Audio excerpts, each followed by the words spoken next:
Hi, everybody. I'm back again.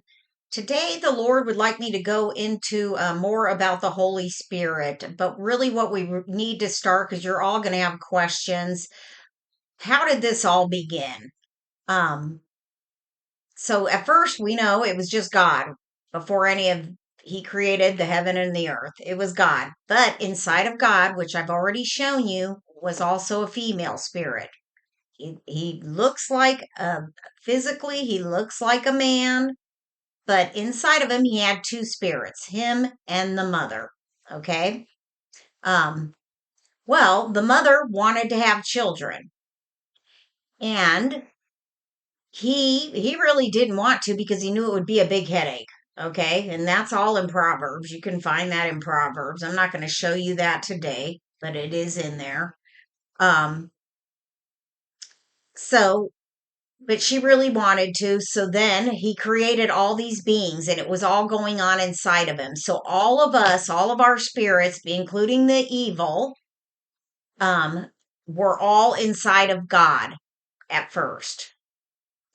Well, the evil ones, God we know is only good. He could not tolerate having these evil ones inside of him. So he took a piece of himself, his spirit, his man spirit, and then that was Adam, or Jesus. Okay. Then he took a piece of the female spirit and took that out of himself. And then that was Eve, or wisdom. That's the Holy Spirit. Okay. Then those two birthed all of the spirits that were inside of God to get them out of them.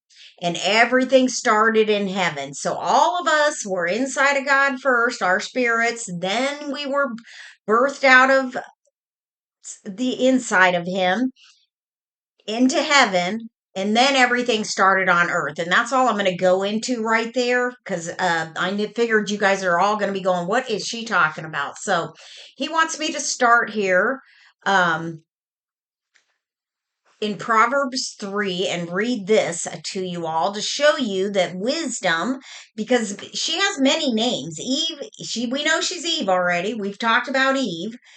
She's also wisdom. She's also the bride, not when you're in the word again, you got to really pay attention to these pronouns. There's the bride, then there's plurals. There's a plural too for them.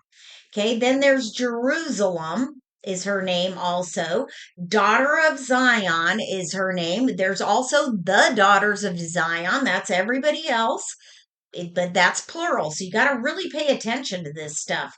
What he's told me is, I've asked him about things, and he said to me, Linda, I don't waste my words like people do on earth. Every single word that comes out of my mouth in the word is important. You cannot throw out one word and assume anything. He is so specific and detailed. We have to totally pay attention to these pronouns. It is critical. The evil one has used all this to mess everybody up with these pronouns. So anyway, I'm going to start right here in Proverbs 3 and read this to you, and I'm going to point out as we go. My son, forgot not my law, but let thine heart keep my commandments. For length of days and long life and peace shall they add to thee. Let not mercy and truth forsake thee. Bind them about thy neck. Write them upon the table of thine heart. So shalt thou find favor and good understanding in the sight of God and man. Trust in the Lord with all thine heart, and lean not unto thine own understanding. In all thy ways acknowledge him, and he shall direct thy paths. Be not wise in thine own eyes. Fear the Lord and depart from evil. It shall be health to thy navel and marrow to thy bones.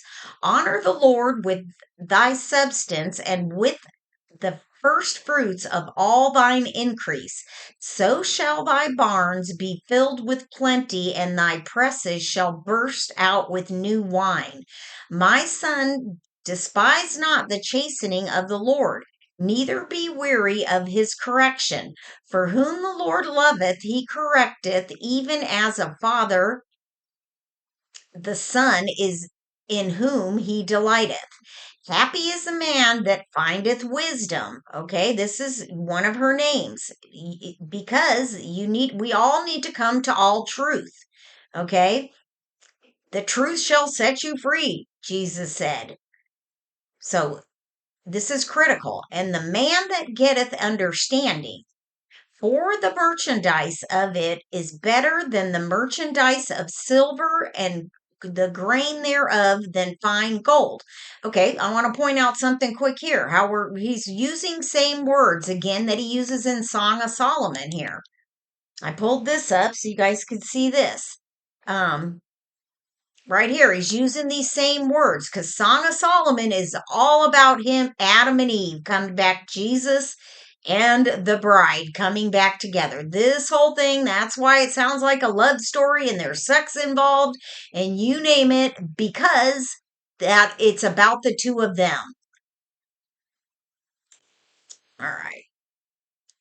So she is more precious than rubies, and all the things thou canst desire are not to be compared unto her. Okay, so then Proverbs 31. Everybody assumes, this is Solomon's mom talking to him about looking for a good woman. Well, guess what? You got to pay attention. What does it say here? Who can find a virtuous woman? For her price is far above rubies. He's using the same words because he's telling you that this is going to go into talking about the bride. Okay. So, and just to prove this to you, if you go down further, where did I see it? She opened her mouth with wisdom, and her tongue is the law of kindness. Then it also makes it clear her husband is known in the gates when he sitteth among the elders of the land. That's Jesus. Okay.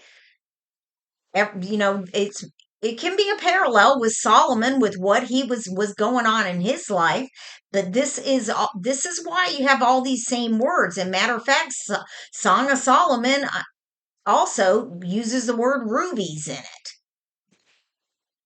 Okay, so where are we? Okay, she is more precious than rubies, and all the things thou can desire are not to be compared unto her. Length of days is her right hand, and in her left hand reaches honor. Okay, length of days is in her right hand. That's Jesus. He's length of days, God. Her ways are ways of pleasantness, and all her paths are peace. She is a tree of life. Right here, it's telling you. She is a tree of life to them that lay hold upon her, and happy is everyone that retaineth her. The Lord by wisdom hath founded the earth, by understanding hath he established the heavens. By his knowledge the depths are broken up, and clouds drop down the dew. My son, let not them depart from thine eyes. Keep sound wisdom and discretion. So shall they be life unto the soul, and grace to thy neck. Then shalt thou walk in the way safely, and thy foot shall not stumble. When thou liest down, thou shalt not be afraid. Yea, thou shalt lie down, and thy sleep shall be sweet. Be not afraid of sudden fear, neither of desolation of the wicked when it cometh. For the Lord shall be thy confidence, and shall keep thy foot from being taken. Withhold not good from them to whom it is due, when it is in the power of thine hand to do it. Say not unto thy neighbor, Go and come again, and tomorrow I will give. Then when thou hast it by thee, devise not evil against thy neighbor, seeing he dwelleth securely by thee. Strive not with a man without cause. If he have done thee no harm. Envy thou not the oppressor, and choose not none of his ways. For the froward is abomination to the Lord, but his secret is with the righteous. Okay, his secret is with the righteous. The curse of the Lord is in the house of the wicked, but blesseth the habitation of the just. Surely he scorneth the scorners, but he giveth grace unto the lowly. The wise shall inherit glory, but shame shall be the promotion of fools.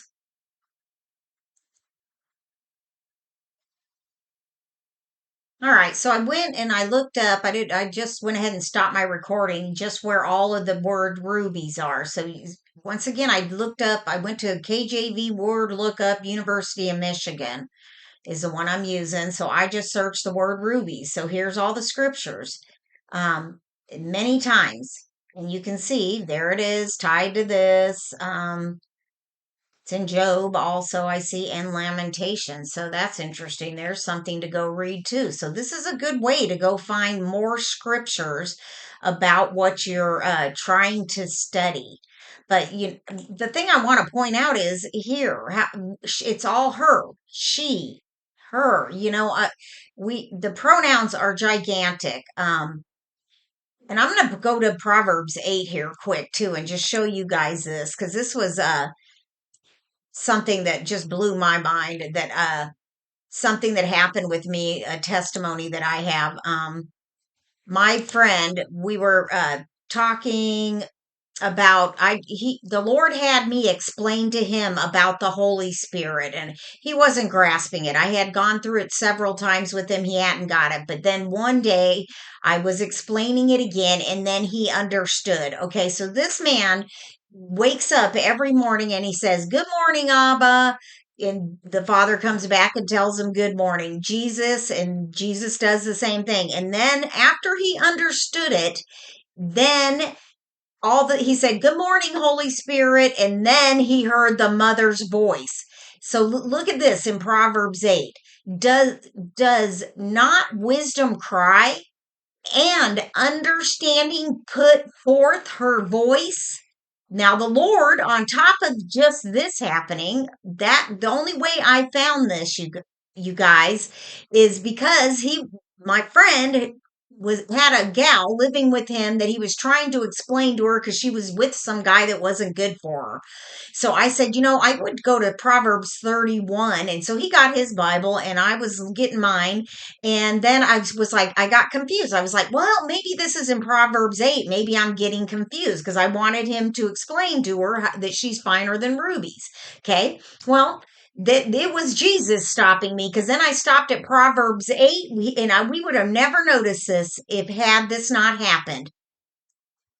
I stopped at Proverbs 8 and I read this and I'm like, "Oh my gosh, that is why you hear her voice now." Because look, I'm like, look at it. It's questions. Go to Proverbs 8. So that is what this is talking about, if you've ever wondered. So anyway, I'm going to stop there, I think, because we're getting to almost 15 minutes. And then I'll go into some more in Proverbs and give you more information about the Holy Spirit and Eve that's on earth. All right. You guys have a wonderful day. Bye bye.